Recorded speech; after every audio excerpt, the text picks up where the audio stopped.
would you like to comment po sa mga lumalabas sa social media na parang mukha daw po kayong teacher na nagdedebate sa mga students?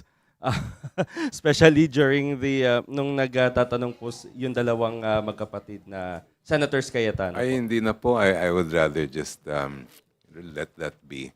Ang masasabi ko lang in terms of, kasi marami rin nagtatanong sa akin about court demeanor, yung kung saan ba nanggagaling yon. Well, aside from being a court practitioner for many, many years, halos 20 plus years din ako naging teacher. So, siguro dala-dala ko rin yon pag humaharap tayo. Okay. My last question po, if I may translate po no portion of the Facebook post ng kapatid ni VP Sara na si Congressman Pulong Duterte. Kino-question po niya yung constitutional process na ginawa daw po ng House of Representatives na parang ang step 1, impeach po muna, step 2, maghanap daw po ng dokumento or maghanap ng ebidensya. Tapos yun po no, may step 3 pa actually. Pero ang pinaka point po nung post po niya is parang bakit ngayon lang daw po kayo maghahanap ng mga dokumento or magpapasubpina ng mga dokumento gayong nasa may articles of impeachment na at nai-forward na nga po sa Senate Impeachment Court. Ano pong pananaw or komento po ninyo dun sa alegasyon ni Kong Pulong? Thank you po.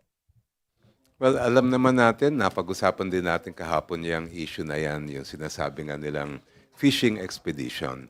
Pero ilagay natin sa tamang konteksto itong pinag-uusapan natin.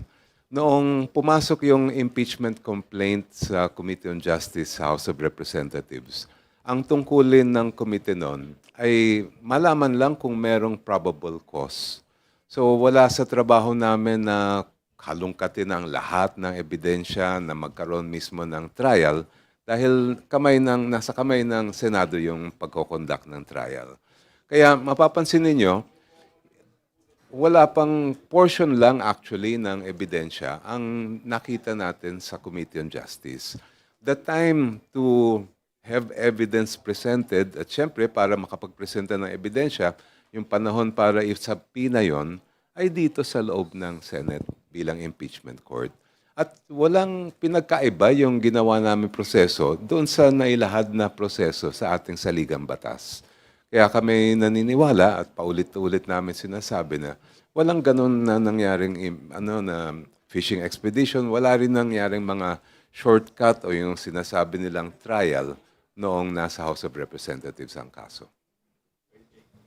Yeah, siguro para din madaling maintindihan ng mga kababayan natin, baka masanay sila doon sa criminal cases, no?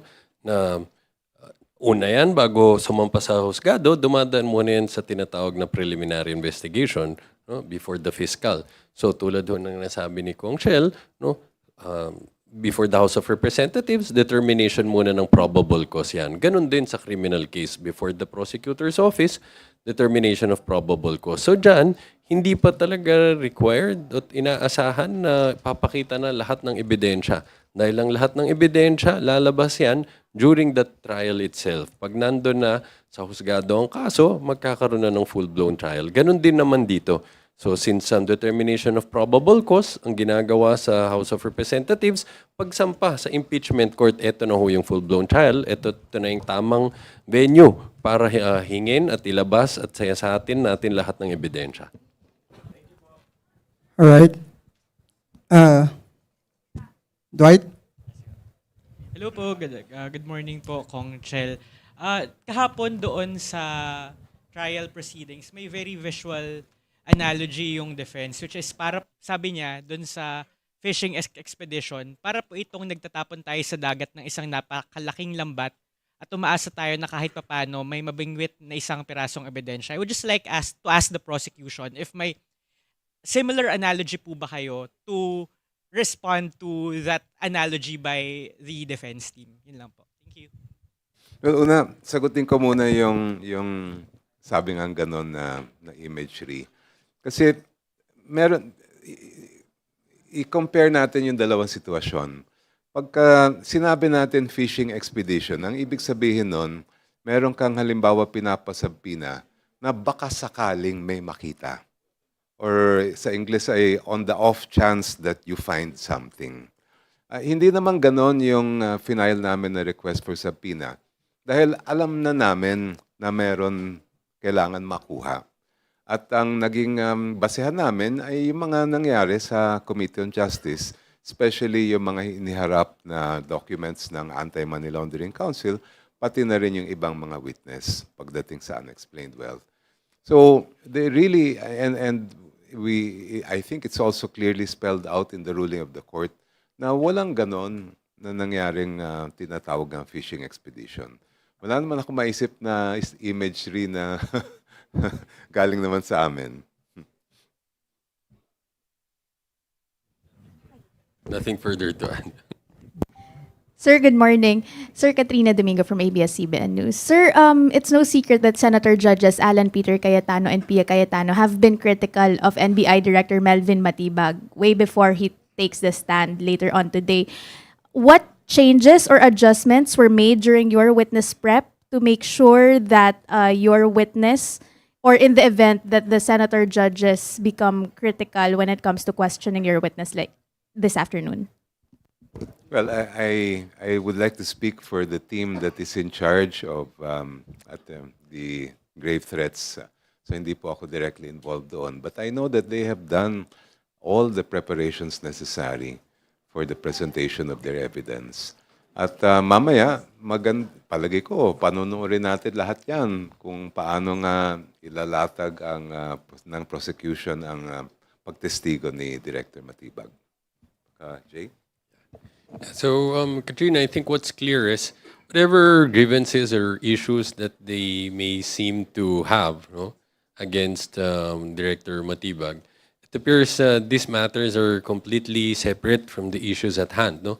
Kung ano itong magiging laman ng kanyang testimonya, which is again, yung masusing investigasyon na ginawa ng NBI paukol dito sa pagbabantang ginawa ng Vice Presidente laban sa Presidente. So, of course, we respect their right to pose any questions that they think may be appropriate to the witness. No? But at the same time, naniniwala kami, mahalaga dito yung magiging testimonya niya. No?